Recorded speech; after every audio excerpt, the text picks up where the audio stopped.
Los últimos indicadores de la percepción y el estado de la democracia en la región, presentados por el Barómetro de las Américas, nos exponen una vez más la crítica situación que atraviesa el Perú.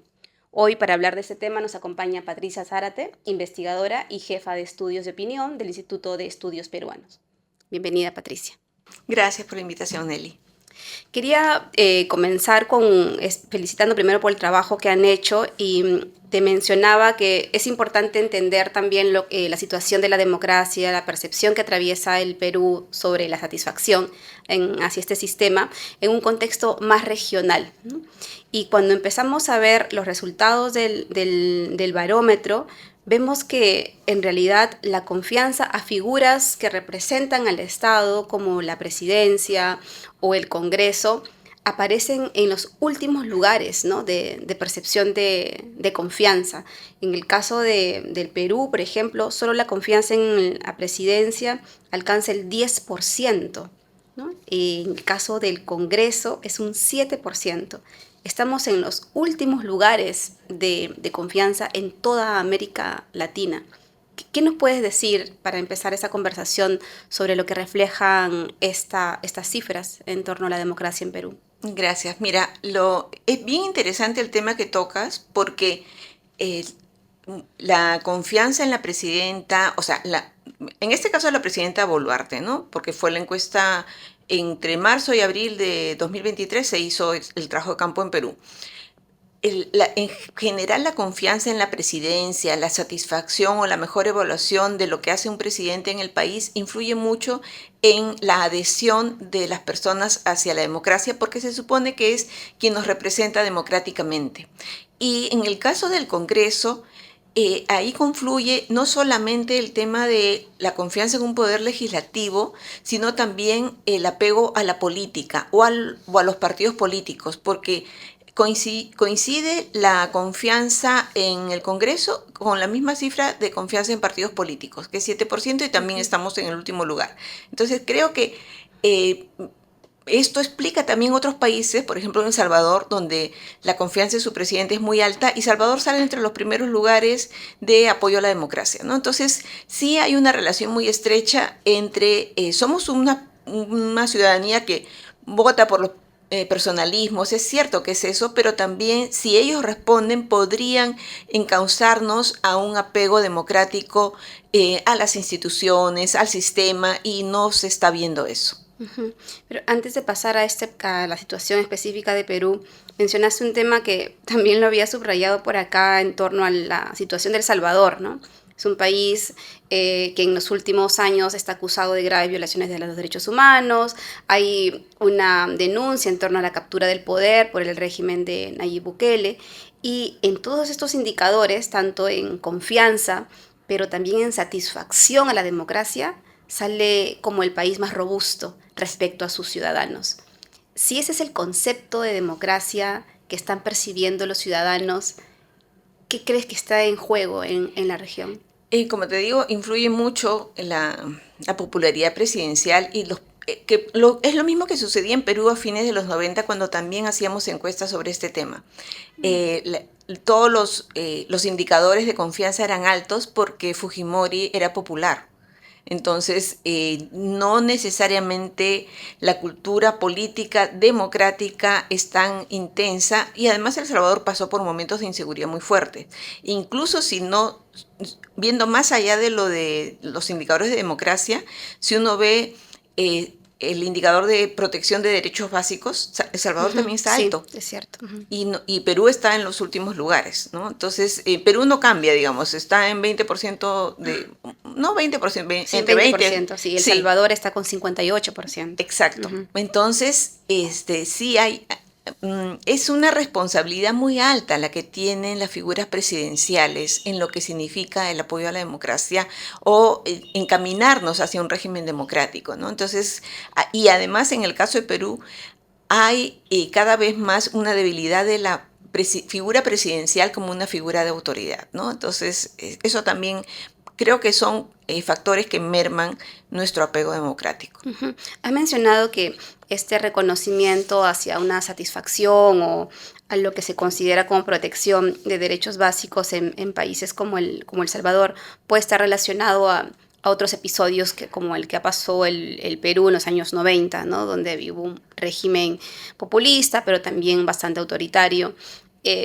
¿Crees que seguimos siendo como democracias muy jóvenes o qué es lo que está? Quisiera como ver si es que es posible entender este tema de la cultura política en América Latina. O somos democracias muy jóvenes o algo está haciendo mal el Estado para seguir reivindicando estos regímenes populistas como si fueran democráticos. Mira, hay toda una corriente que te habla de que la democracia se está erosionando desde arriba, ¿no? Desde las élites políticas y económicas, que tampoco han estado, o sea, no es solamente la ciudadanía, ¿no? Paolo Sosa lo ha dicho en un ensayo que está escribiendo ahora, en que la erosión viene desde las élites, viene de los dos lados, ¿no? O sea, no necesariamente cambió la cultura política peruana. Yo recuerdo, hay mucha gente que habla de que en el 2000 pues hubo una primavera democrática. Sí. No es cierto. O sea, yo he estado viendo, hemos estado analizando desde fines de los 90 todos estos indicadores, no solo con el barómetro, sino nosotros en el IEP, con encuestas, y no encontramos eso, ¿no? Y encontramos más bien en los grupos focales que hacíamos, encontramos que la gente todavía tiene reminiscencias por gobiernos autoritarios, gobiernos militares, la recordación de Velasco, nunca lo han visto como un dictador, ¿no? O sea, y los seguidores de Fujimori tampoco, ¿no? Entonces, tú ves que son figuras fuertes, figuras que pusieron orden en un momento de caos. Entonces, la gente creo que tiende a asimilarse más a esos modelos, y como continúa el caos, continúa la ineficiencia del Estado, hay corrupción, la gente piensa que bajo un gobierno militar o un gobierno autoritario no hay, pero sí la hay, solamente que no se sabe. O sea, la democracia nos garantiza cierto nivel de transparencia. Entonces piensan que la democracia es el caos y no es así. Entonces hay muy poco apego, y incluso entre la gente que protesta, ¿no? O sea, no hay, creo, todavía una cultura que tiende más a fortalecer lo institucional. Y fortalecer lo institucional pasa no solamente porque vigiles a tus autoridades, sino que busques que gente idónea esté al mando de esas instituciones, ¿no? Y respetar el Estado de Derecho, ¿no? Eso creo que son varios factores, y sí, somos todavía, si bien desde las élites se puede erosionar, desde la ciudadanía en general no se está, no creo que haya una cultura política democrática muy afianzada, ni en la izquierda ni en la derecha. Tú has mencionado ese tránsito a inicios del 2000, ¿no? De la salida del régimen de Fujimori y la construcción de lo que se denominó la primavera democrática, y se comenzó como a reconstruir una democracia formal en el sentido de las instituciones, ¿no? Un poder judicial independiente, ya no capturado, lo mismo Ministerio Público, y creo que a eso se llamó como una recuperación de la democracia formal, pero en el fondo, como mencionas, tal vez no hubo un impacto en el acceso, garantía de derechos, a pesar de también el crecimiento económico, ¿no? Por eso quería entrar a otro indicador del mismo barómetro en torno a si Perú es o no una democracia. Y la percepción, cuando se analiza del 2019 al 2023, el 2019 hay un 66% que cree que Perú sí es una democracia, y el 2023 ya solo un 53%. Son 13 puntos menos que la gente considera que no estamos en un régimen democrático. ¿Crees que esto ha ido, no tengo las cifras del 2019 hacia atrás, pero ha ido hacia abajo o es una tendencia que va fluctuando? Es que la primera vez que se preguntó fue en el año 2019, por eso no hay una serie. O sea, okay. Casi siempre presentamos la serie porque el barómetro se hace desde el año 2006, pero en algunas preguntas solamente tienen unos años de registro. En el caso de Perú es una democracia, sí, evidentemente. Creo que también tiene que ver con la coyuntura en que se hizo la pregunta, ¿no? De todos modos, las coyunturas en las que se realizan las rondas del barómetro sí influyen.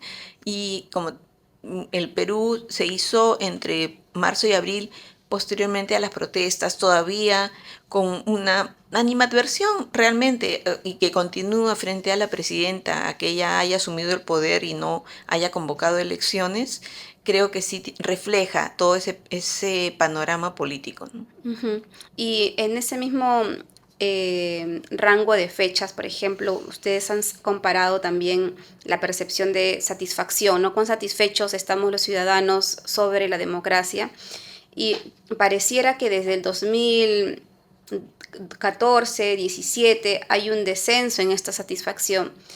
Nuestra lectura podría ser que claramente esto está asociado al año en el que empieza esta serie de crisis política, inestabilidad política en el país, que es el 2016, 2017, y coincide justamente el declive de la satisfacción. ¿Así también lo leen ustedes? Sí, pero además añadimos que hay una insatisfacción también con lo que mucha gente esperó de la democracia, que no debería esperar realmente, porque las democracias son reglas de juego, pero a veces uno deposita en la democracia y como depositó en la descentralización mucha esperanza, ¿no? Mucha esperanza de que las cosas cambien y que el Estado funcione y que los servicios sean de calidad y lleguen a todos. Y lo que hemos encontrado con Julio Carrión es que sí hay una relación con la satisfacción con lo que hace el Estado.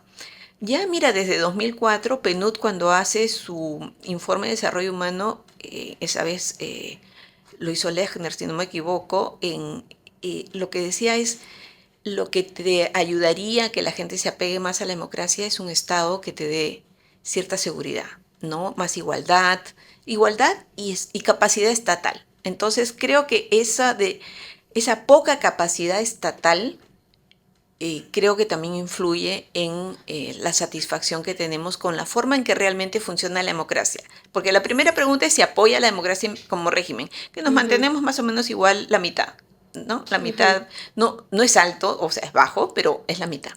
Pero en cambio, en satisfacción con la democracia sí ha ido disminuyendo. Ujú. Y recuerdo otro estudio, no es este el de Barómetro de las Américas, pero que hicieron ustedes sobre desigualdad y la percepción, que Ujú. también arroja una mirada desde la ciudadanía en torno, bueno, hay una responsabilidad de las élites, pero hay una cosa que se menciona ahí que también expone esta mirada como de que el pobre es pobre porque quiere, ¿no? Entonces hay una noción en las personas de que si trabajan mucho por sí solas, sin ausencia sin ayuda de nadie, pueden escapar de la pobreza. Sí. ¿Cómo podemos entender estas dos miradas de la insatisfacción a la democracia y si esto está relacionado a que se haya construido una percepción de que como nadie me va a ayudar, solo mi esfuerzo personal me va a ayudar a escapar de la pobreza? Sí, yo creo que todo en la visión del emprendedurismo, ¿no? Como una salida, que es lo que mencionas, a partir del ENADES Ujú, 2022 que hicimos con Oxfam. Sí, eso es bien interesante. ¿Por qué? Porque, por otro lado, en esa misma encuesta sale que tú le asignas al Estado que tenga que ser el principal responsable de las empresas e industrias del país. Entonces hay una contradicción. Quieres mucha intervención también, pero también que te deje, como el Estado tampoco hizo cosas para ti, no te puso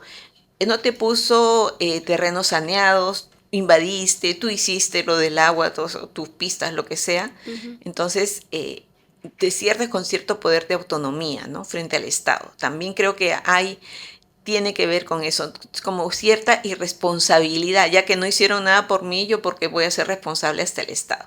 Puede haber algo de eso, sí creo, y creo que también esas tesis de emprendedurismo justamente chocan con la realidad, ¿no? Porque cuando se habla de casos exitosos son casos, no es la mayoría, ¿no? Entonces es una ilusión de mejora o de ese cuento de que por sí mismo puedes lograrlo, sí, pero tiene que haber ciertas condiciones y no es para todos. Ujú. En, tratando de llevar esto un poco más nuevamente al tema latinoamericano, sus pares en otros países, en Uruguay o Costa Rica, que tradicionalmente son consideradas democracias sólidas, ¿les han dado alguna reacción de cómo entender que ya no estén entre el top necesariamente porque han sido desplazados por El Salvador como democracias con altos niveles de satisfacción hacia su ciudadanía?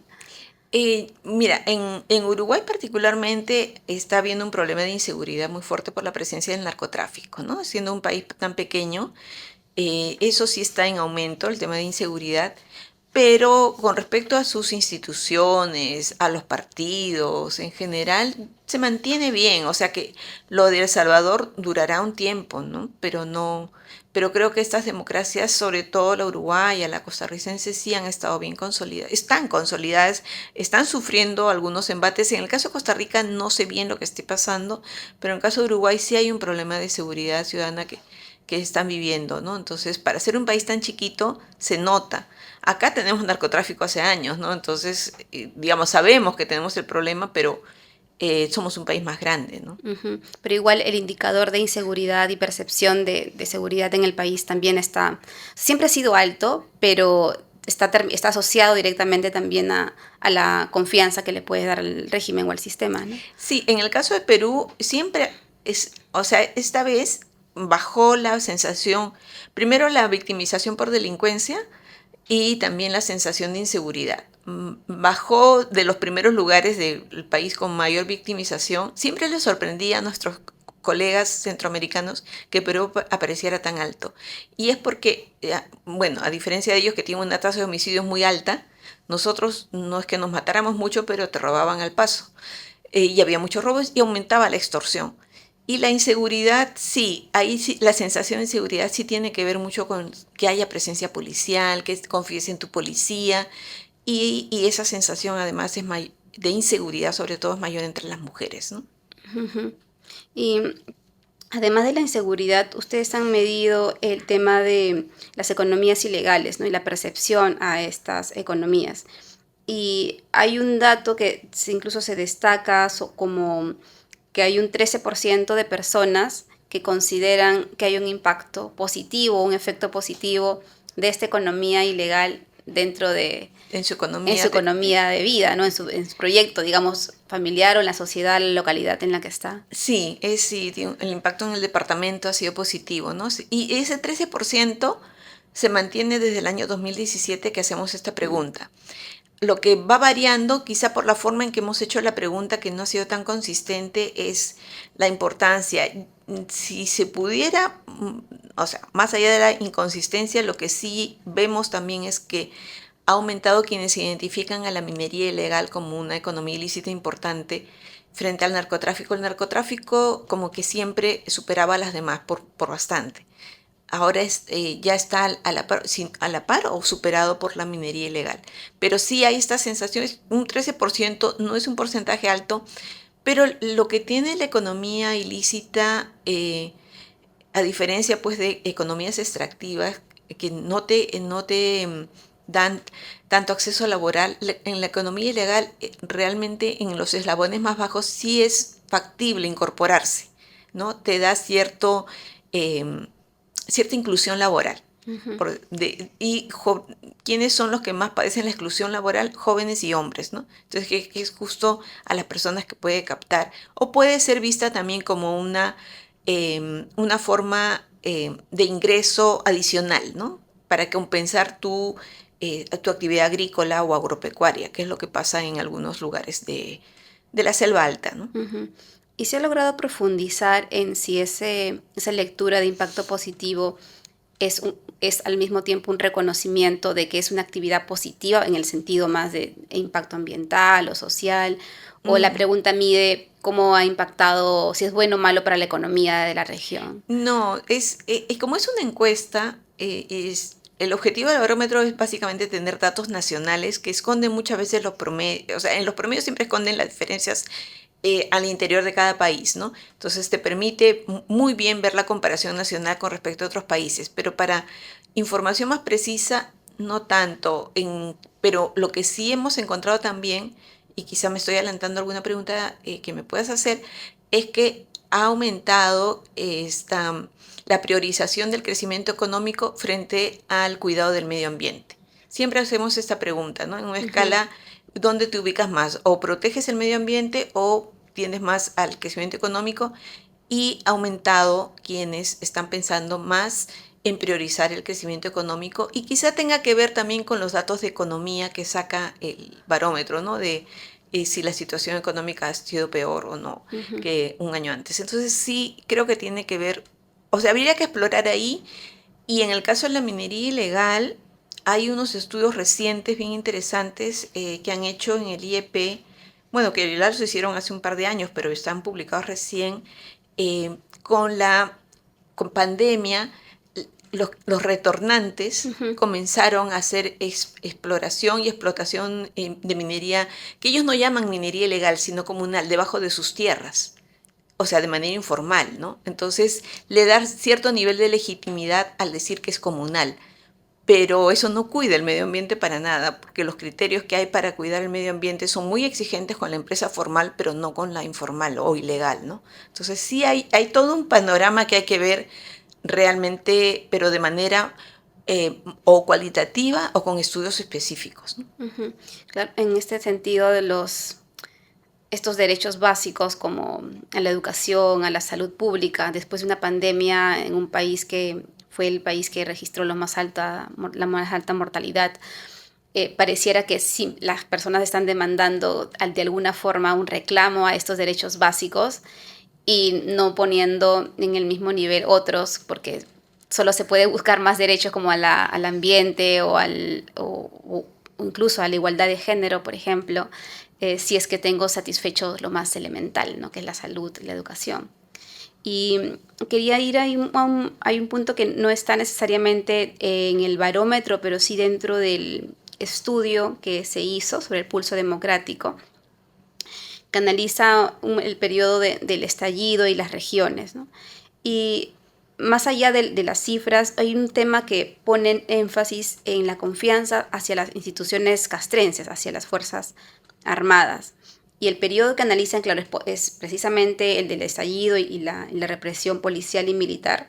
Pero mencionan que luego de eso se redujo un poco la confianza hacia las Fuerzas Armadas y solo un 36% de las personas identificadas como quechuas y aymaras y un 33% adicional de los que viven dentro de las zonas de conflicto entre Puno, Ayacucho, Cusco, confiaban en estas instituciones.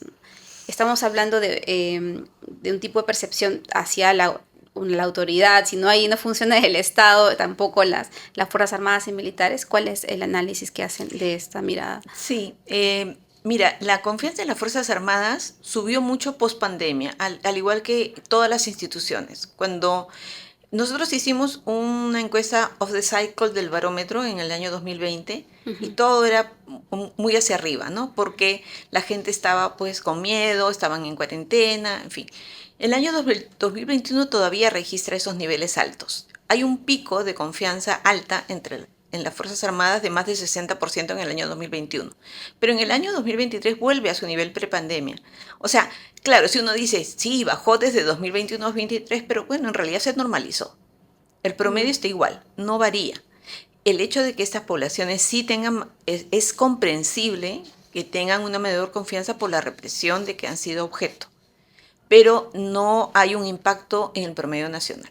O sea, no Uh-huh. hay mucho impacto porque no necesariamente el, este porcentaje va a Uh-huh. explicarte el promedio, ¿no? La mayoría ha vuelto, si es la institución en la que más se confía, Sigue siendo las Fuerzas sigue Armadas. siendo las Fuerzas Armadas la institución en la que Uh-huh. más se confía y ha vuelto a los niveles prepandemia, que tampoco era, es un poco más del 50%. Uh-huh. La policía siempre ha tenido una evaluación o una confianza mucho menor, ¿no? Como alrededor de 30 máximo. Pero en las Fuerzas Armadas sí, y hubo años en que la confianza era menor a 40%, ¿no? Digamos que estamos en Uh-huh. 50%, que ha ido como en aumento, sin contar yo no contaría tanto el pico de 2021, pero efectivamente en la población que se identifica como quechua y aymara sí hay una mayor desconfianza en las Fuerzas Armadas. Ujú. ¿Y hay algún estudio que se haya hecho o que se esté diseñando pensando en cómo están percibiendo la democracia estos pueblos que, si bien es cierto, no tienen como un porcentaje de representación en población tan grande, sí son activamente políticos, son los que han protagonizado las últimas protestas y son también los más vulnerables, ¿no? ¿Se sabe cómo están concibiendo o construyendo el sentido de democracia estas poblaciones? Mira, no hemos vuelto a hacer un estudio tan intenso, lo hicimos, como te digo, en el año 2000 más o menos, y Y había mucha esperanza en ellos frente a lo que le llamaban democracia, descentralización. Había mucha esperanza de que las cosas cambiaran, de que cambiara un poco, sobre todo, la desigualdad, ¿no? Querían más igualdad y además con respecto a la descentralización, que también podría haber ayudado al tema democrático, esperaban que el desarrollo fuera más igual, ¿no? Entre la capital departamental y donde ellos vivían. Entonces, sí creo que hay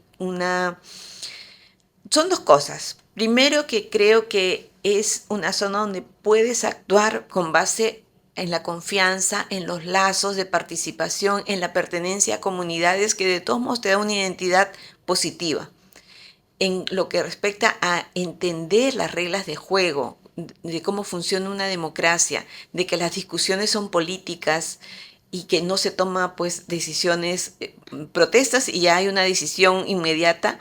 Creo que esa mirada es para alguien que ha padecido tantos años discriminación, o sea, pobreza y todo, es difícil, creo, de comprender. Puede parecer muy burocrática. Muy burocrático y además que no solo burocrático, sino encima ahora es corrupto, ¿no? Entonces sí creo que hay una lejanía, que no, creo que la democracia no está cumpliendo en el papel. Según Serbowski no se le puede exigir tanto a la democracia, y es cierto, pero sí es importante ver cómo la gente está, como tú bien dices, está percibiendo lo que es la democracia. No hemos vuelto a hacer un estudio cualitativo como lo hicimos en el año 2000.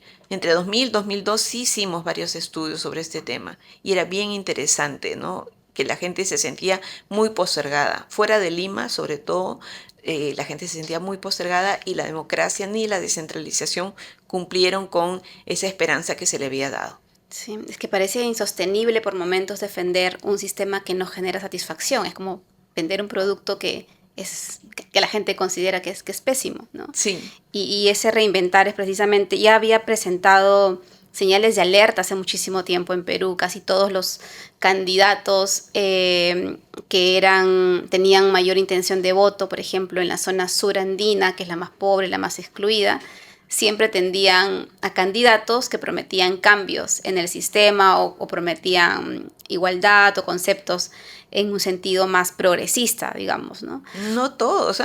Varios, creo que se escribían justamente a los discursos de maten a los blancos, habían unos que tenían mucho discurso de odio también, es cierto. Entonces la mayoría tenía, y los que lo seguían eran los discursos totalmente antidemocráticos, xenófobos, voten a los venezolanos, o sea. Ahora en las últimas, pero estaba pensando luego del régimen de Toledo.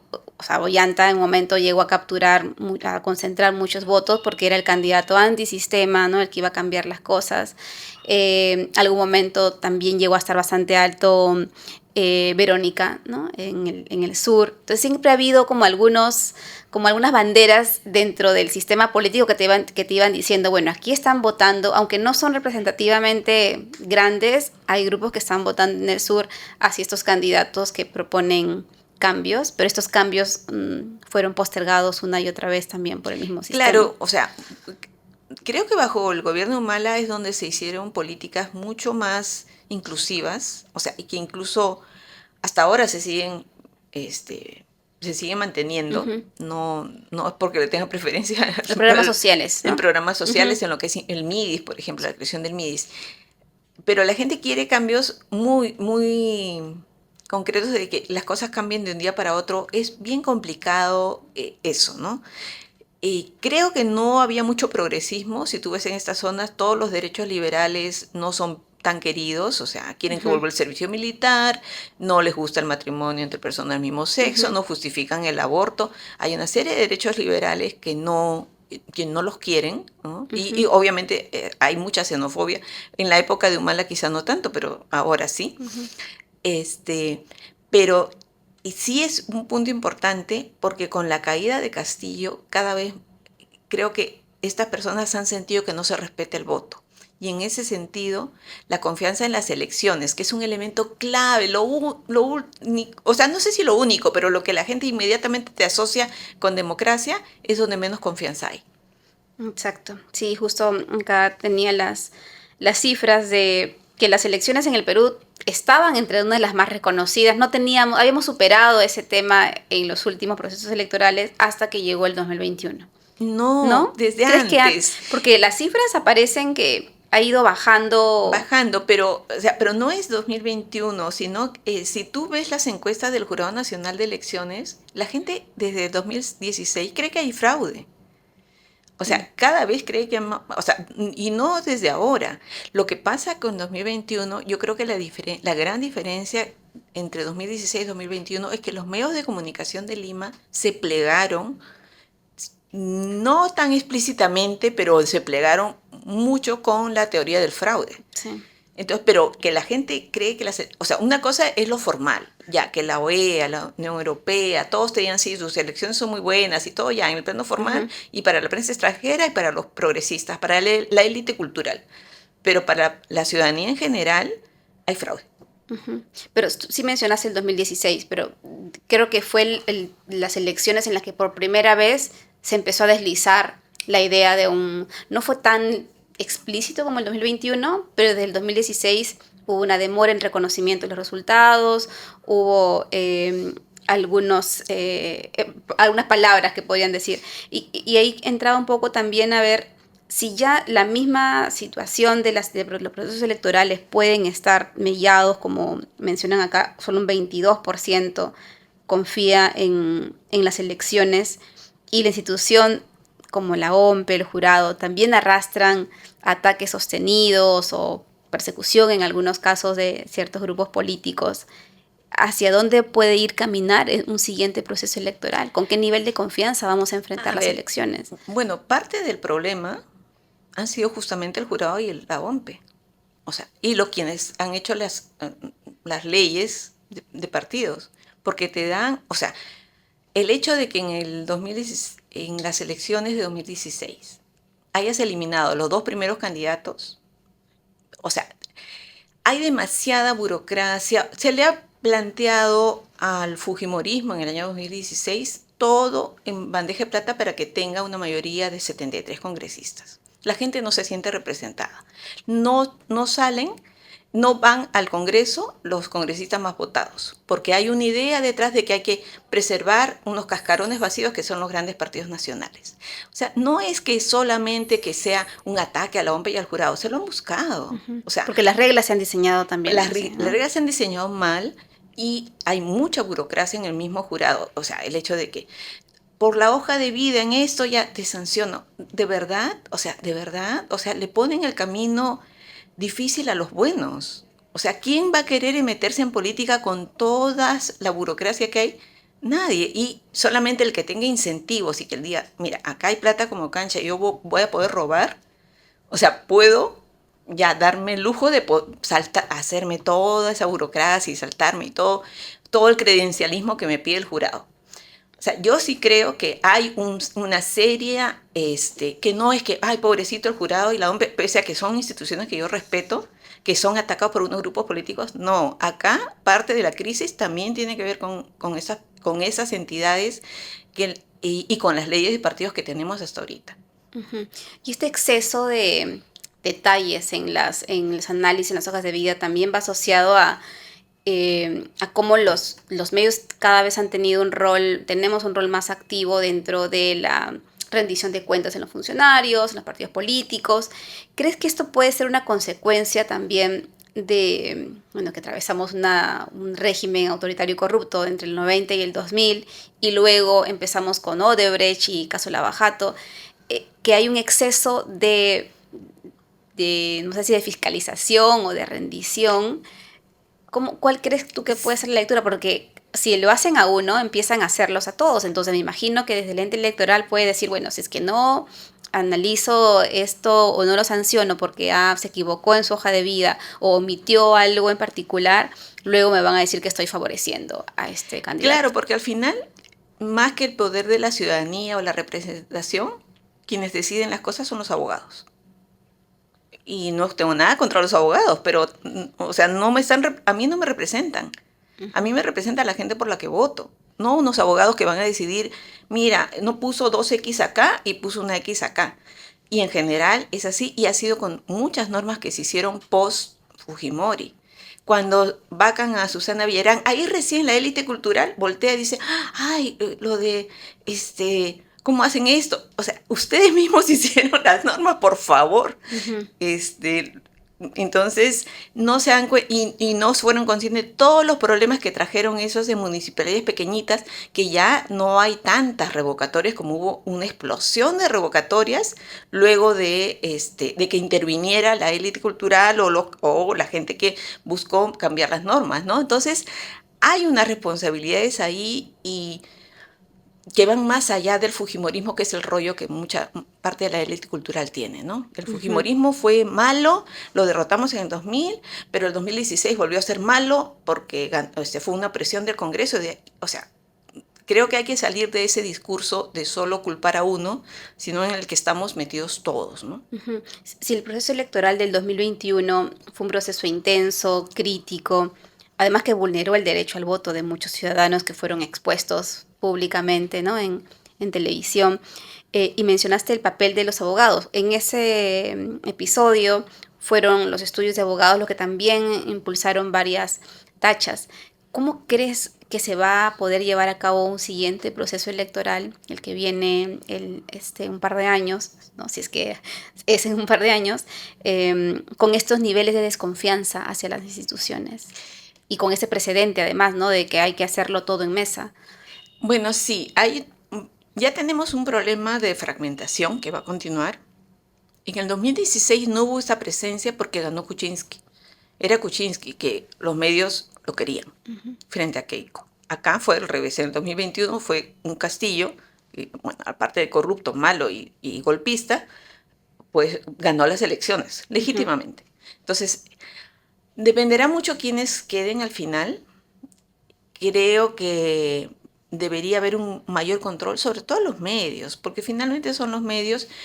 Y no solo los medios de comunicación grandes, también son en provincias, o sea, la tergiversación que hay de las noticias, la aparente neutralidad que tienen algunos medios, o sea, digo aparente porque uno los escucha y obviamente sabe cuál es el rollo que tienen detrás, solamente que hay que saber identificarlo, ¿no?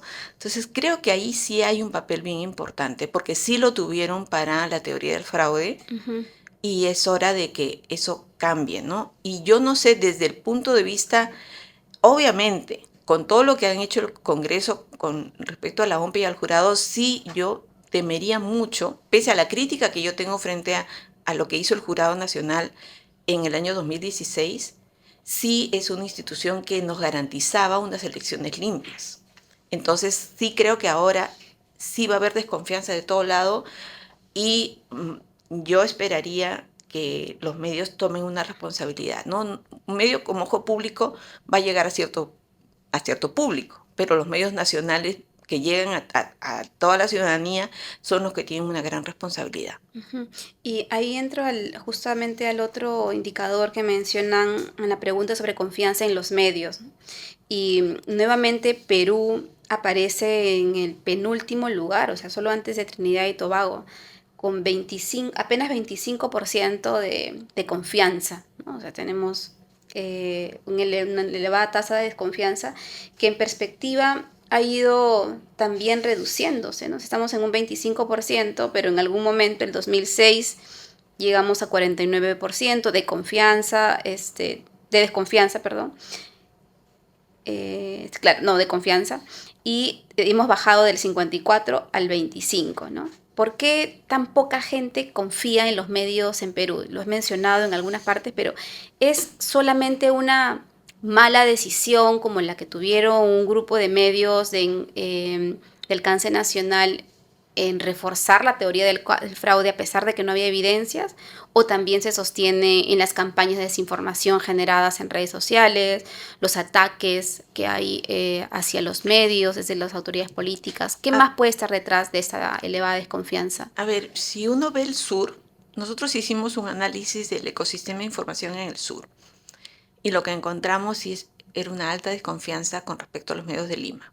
En el caso del sur sí era muy fuerte porque el sur se había sentido agredido por los medios de comunicación por la forma en que los presentaron, prácticamente como que todos los que protestaban eran terroristas, ¿no? Entonces, en esa coyuntura sí había una región muy, muy molesta con los medios.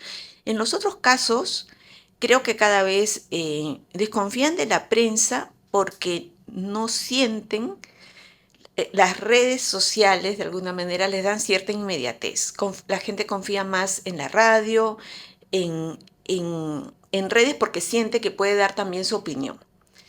Creo que a nivel global lo que pasa es que también, y no solo en Perú, porque eso te muestra la literatura, que el rol de la prensa como mediador, como el gatekeeper, ¿no? O sea, que cuidas la información, que eres quien la tiene, quien discrimina y quien sabe cómo darla, que es algo que yo respeto mucho porque yo leo medios de comunicación, yo leo periódicos por internet. O sea, no suelo escuchar programas políticos, pero sí leo mucha prensa por internet, pero yo espero que la prensa me dé la noticia, no una red social.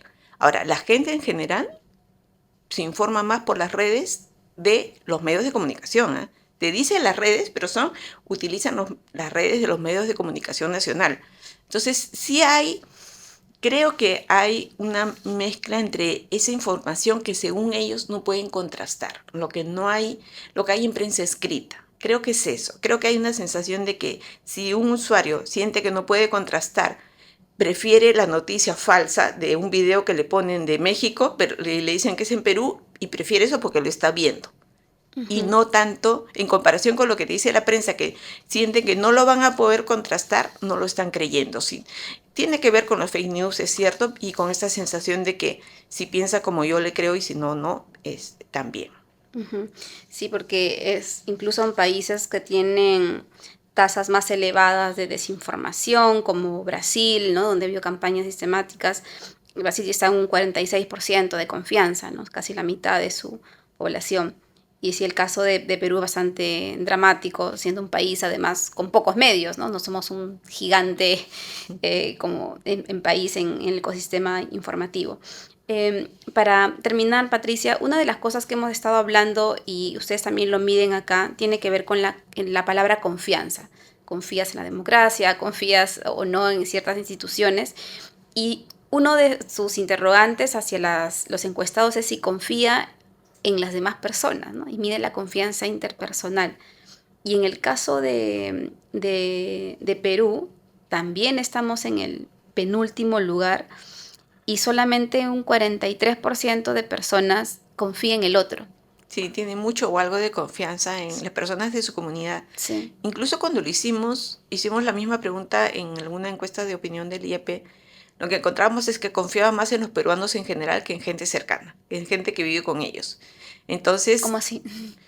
sí, era un poco extraño, ¿no? O sea, confío más en quien no conozco que en quien conozco, algo así. Era un poco paradójico, ¿no? Ujú. Pero creo que tiene que ver, no confías en tu vecino, o sea, o la gente que vive cerca de ti, porque Ujú.